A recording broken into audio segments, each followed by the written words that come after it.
Asato ma sadgamaya Tamasorma Jyotirgamaya Mrityorma Amrutam Gamaya. Om Shanti Shanti Shanti. Namaste. It's such an honor today to share this very special shloka, which is the Aditya Hridayam, with all of you. So today, basically Aditya, sun, right? Hridayam, heart, and it is a verse that is in praise of Lord Surya. In general, in all these shlokas, there's always an introduction. The context is very important for where this shloka evolved from and who is the rishi that gave the shloka. So always we would like to thank that rishi for the gift of that shloka. Like we all know, Muni Vishwamitra gave the Gayatri mantra to the world, and we know what that has, how that has changed the world. The thing about the Aditya Hridayam is it's a shloka, so you don't have to worry about the intonation, and that's why I picked that instead of a suktam, where the very intonation is very, very important. So supposing we do the Ganapati Atharva Shirsham, for example, you might have heard it. It is Gananam. You have to do that intonation, otherwise it's not considered right. And Aditya Hridayam, that's not the case. It's just a shloka, so you can just chant it. So this particular verse was given, it is said, by Agastya Muni. And in fact, the first verse outlines that context of where this happened. It is said that Sri Rama was feeling scared and dejected when he was ready to face Ravana on that particular day. He was not confident. I mean, it's amazing to me that Sri Rama would not feel confident on one day. So it just shows us that when you are in a human form, even God can sometimes not feel as confident. Of course, in Krishna Avatara, you don't see that, but in Rama Avatara, at least in Valmiki Ramayanam, you do see Rama with his emotions. I didn't see that in Tulsi. When you look at Tulsi, they don't make him, Tulsi makes him God. And in fact, it is said that when the original Valmiki Ramayana, Rama was more depicted as human. And even, I remember Shashiji in one of her discourses talked about, Lakshmana encouraging Rama and saying, don't be depressed, let's go ahead. The second, I shouldn't say translation, because there are no translations of the Ramayana. It's the rewriting of the Ramayana. The first rewriting of the Ramayana happened by Kamban, who is a Tamil rishi, and he wrote it. And it was the first time that the Rama became, by the time Rama had become God. And his book is actually called Ramavataram. It is not called Ramayanam.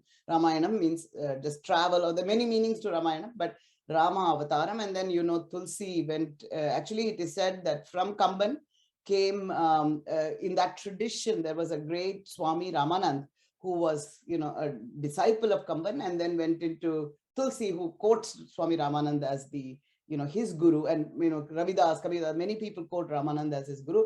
So Rama has become God. Anyway, this original context comes from the Valmiki Ramayana, where he is. And it is said that on this particular day, all the Munis had come to watch the war. I'm just thinking, is it like, I don't know, in those days, that's probably what happened. And Agastya Muni, who is one of the greatest, of Munis. And in fact, it is said that when Lord Shiva got married, everybody went to see the wedding. And it is said that the world itself was tilting one way. When Lord Shiva said, Agastya Muni, can you please go to the south?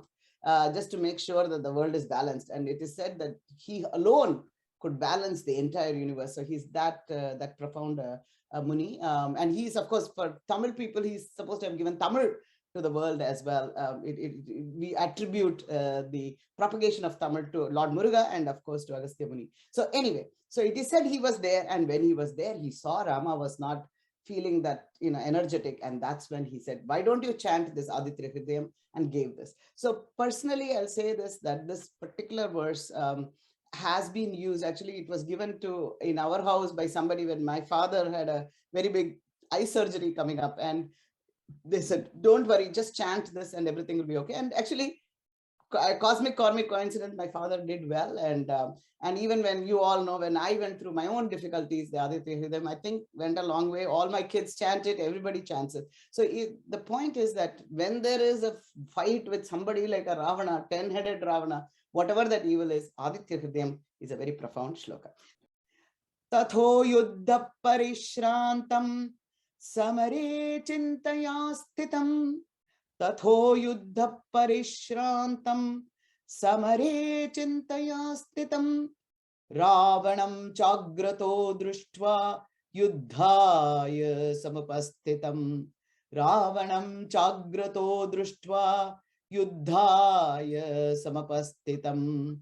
Devataicha samagamya drustum abhyagatoranam. Devataicha samagamya drustum abhyagatoranam. Upagamya bhavidramam agastyo bhagavan rishih. Upagamya bhavidramam agastyo bhagavan rishih. Agastyo vacha Rama Rama Mahabaho Shrunu Guhyam Sanatanam. Rama Rama Mahabaho Shrunu Guhyam Sanatanam. Yena Sarvanarin Vatsa Samare Vijayishyasi. Yena Sarvanarin Vatsa Samare Vijayishyasi.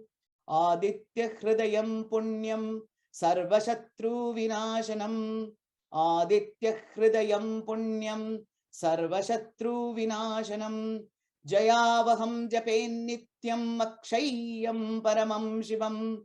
Jayavaham Japen Nityam Akshayam Paramam Shivam. Sarvamangala Mangalyam Sarvapapa Pranashanam. Sarvamangala Mangalyam Sarvapapa Pranashanam. Chinta shoka prashamanam ayurvardhanam uttamam. Chinta shoka prashamanam ayurvardhanam uttamam. Rashmimantam samudhyantam devasura namaskritam. Rashmimantam samudhyantam devasura namaskritam. Pujayesva vivasvantam bhaskaram bhuvaneshwaram. Pujayesva vivasvantam Bhaskaram Bhuvaneshwaram. Sarvadevatmako Hyosha Tejasvi Rashmi Bhavanah. Esha Deva Suraganan Lokan Pati Gavastivihi. Sarvadevatmako Hyosha Tejasvi Rashmi Bhavanah. Esha Deva Suraganan Lokan Pati Gavastivihi. Esha Brahma cha Vishnuscha Shivaskandha Prajapati. Esha Brahmascha Vishnuschа Shivaskandha Prajapati. Mahendro Danadah Kalo Yamasomo Hyapampati. Mahendro Danadah Kalo Yamasomo Hyapampati. Pitaro Vasavasandhyaha Hashvino Maruto Manuhu. Pitaro Vasavasandhyaha Hashvino Maruto Manu. Vayurvahni Prajaprana Rutukarta Prabhakaraha. Vayurvahni Prajaprana Rutukarta Prabhakaraha. Aditya Savita Surya Kaghapusha Gavastiman. Aditya Savita Surya Kaghapusha Gavastiman. Suvarna Sadrisho Banur Hiranyareto Divakaraha. Suvarna Sadrisho Banur Hiranyareto Divakaraha. Haridasva Sahasramsho Sapta Saptir Marichiman. Sorry. Haridasva Sahasrarchi Sapta Saptir Marichiman. Timiro Anmathana Shambustvashta Marthanda Anshuman. Timiro Anmathana Shambustvashta Marthanda Anshuman. Hiranyagarbha Shishirastapano Bhaskaro Ravihi. Hiranyagarbha Shishirastapano Bhaskaro Ravihi. Agnigarbho Adite Putra Shankar Shishirnashanaha. Agnigarbho Adite Putra Shankar शिशिर्नाशनः व्योमनाथस्तमो भेदी ऋग्यजुर्सामपारगः व्योमनाथस्तमो भेदी ऋग्यजुर्सामपारगः घनर्विष्टिमप मित्रो विन्ध्यवीति प्लवङ्गमः घनर्विष्टिमपां मित्रो विन्ध्यवीति प्लवङ्गमः आतपी मण्डली मृत्युः पिङ्गलः सर्वतापनः आतपी मण्डली मृत्युः पिङ्गलः सर्वतापनः कविर्विश्वो महातेजः रक्तसर्वभवोद्भवः कविर्विश्वो महातेजः रक्तसर्वभवोद्भवः नक्षत्रग्रहताराणां वदिपो विश्वभावनः नक्षत्रग्रहताराणाम् अधिपो विश्वभावनः तेजसामपि तेजस्वी द्वादशात्मन्नमोऽस्तुते तेजसामपि तेजस्वी द्वादशात्मन्नमोऽस्तुते नमः पूर्वाय गिरये पश्चिमायाद्रये नमः नमः पूर्वाय गिरये पश्चिमायाद्रये नमः ज्योतिर्गणानां पतये दिनाधिपतये नमः ज्योतिर्गणानां पतये दिनाधिपतये नमः जयाय जयभद्राय हर्यश्वाय नमो नमः जयाय जयभद्राय हर्यश्वाय नमो नमः नमो नमः सहस्रांशो आदित्याय नमो नमः नमो नमः सहस्रांशो आदित्याय नमो नमः नमः उग्राय वीराय सारंगाय नमो नमः नमो उग्राय वीराय सारंगाय नमो नमः नमो पद्मप्रबोधाय मार्तांडाय नमो नमः नमो पद्मप्रबोधाय मार्तांडाय नमो नमः ब्रह्मेशानाच्युतेशाय सूर्यादित्यवर्चसे ब्रह्मेशानाच्युतेशाय सूर्यादित्यवर्चसे भास्वते सर्वभक्षाय रौद्राय वपुषे नमः भास्वते सर्वभक्षाय रौद्राय वपुषे नमः तमोघ्नाय हिमघ्नाय शत्रुघ्नायामितात्मने तमोघ्नाय हिमघ्नाय शत्रुघ्नायामितात्मने कृतघ्नघ्नाय देवाय ज्योतिषां पतये नमः कृतघ्नघ्नाय देवाय ज्योतिषां पतये नमः तप्तचामीकराभाय वह्नये विश्वकर्मणे तप्तचामीकराभाय वह्नये विश्वकर्मणे नमस्तभोऽभिनिघ्नाय रुचये लोकसाक्षिणे नमस्तमोऽभिनिघ्नाय रुचये लोकसाक्षिणे नाशयत्येषु वैभूतं तदेव सृजति प्रभु नाशयत्येष वैभूतं तदेव सृजति प्रभुः पायत्येष तपत्येष वर्षत्येष गवस्तिभिः पायत्येष तपत्येष वर्षत्येष गवस्तिभिः एष सुप्तेषु जागर्ति भूतेषु परिनिष्ठितः एष सुप्तेषु जागर्ति भूतेषु परिनिष्ठितः एष चैवाग्निहोत्रं च फलं चैवाग्निहोत्रिणाम् एष चैवाग्निहोत्रं च फलं चैवाग्निहोत्रिणां वेदाश्च कृतवश्चैव क्रतूनां फलमेव च वेदाश्च कृतवश्चैव क्रतूनां फलमेव च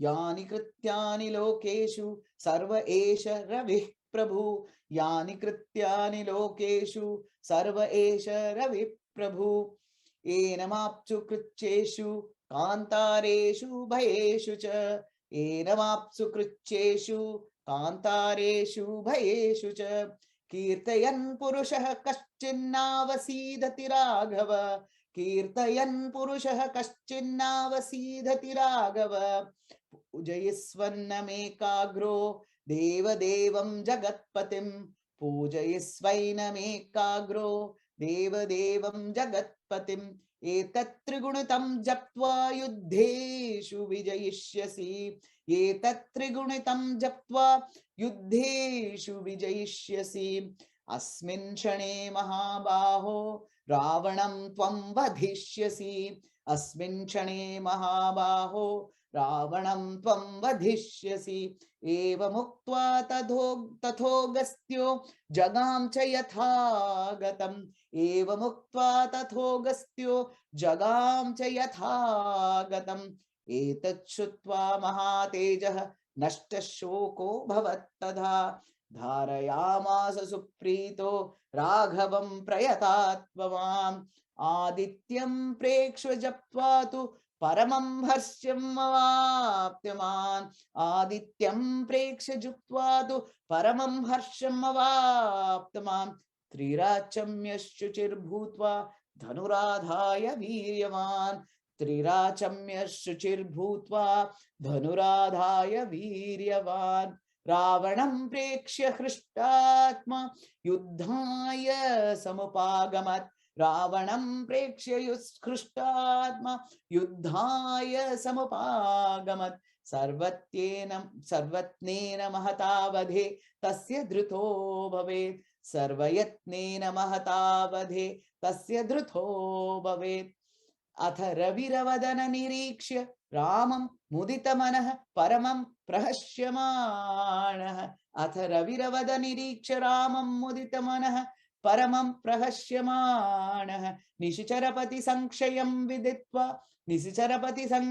विदित्वा सुरगणमध्य गतो वचस्त्वरेति